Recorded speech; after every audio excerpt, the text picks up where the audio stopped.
That was Faith and Diddy all night long. We are watching something that is pretty amazing, and I felt compelled to call it out. Right now, Joe Biden is deciding who will be his running mate.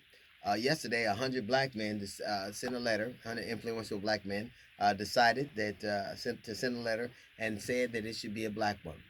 You have to be proud of the way that black women have comported themselves.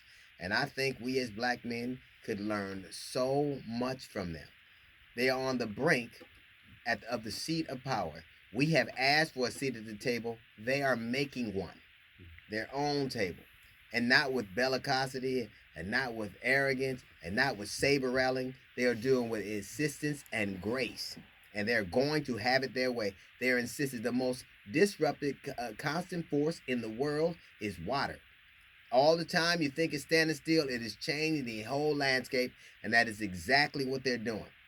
It always flummoxes me when I ever hear people talk about the condition of black people, as if black women aren't part of that. When you look at black women, they're the most erudite, the most prosperous, the most educated segment of our society. Aren't they black too? Mm-hmm. And right now, they're on the brink of making potentially the most powerful man in the world pick one of them as a running mate, and not for any other reason other than if the country got in trouble, this is the one who would run it.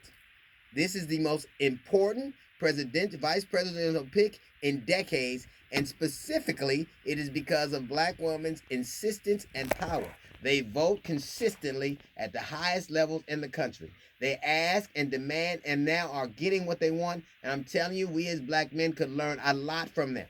They have had the same fights we have, and they persevered. They have had some worse things than we have, and they persevered, and they're making a way, and it is awesome to see. This is the truest example I've seen in a very long time of black girl magic. You better do what they say. Sound like your mama, don't it? Don't it? It is the insistence and grace and persistence that all of us could take a lesson from. They are changing the landscape as we speak, and they are doing it almost without a ripple. You're not hearing people arguing. You're not hearing articles and magazines and rumblings. They are just there consistently, and they know that they are due, and they're going to get what they want.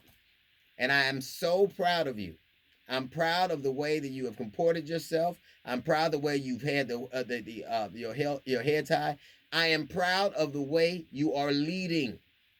You are leading.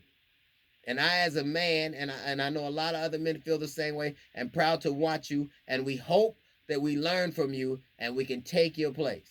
We hope that you teach us how to do what you've done, because it's all there and it is amazing. And I think in history, no one's ever seen it before.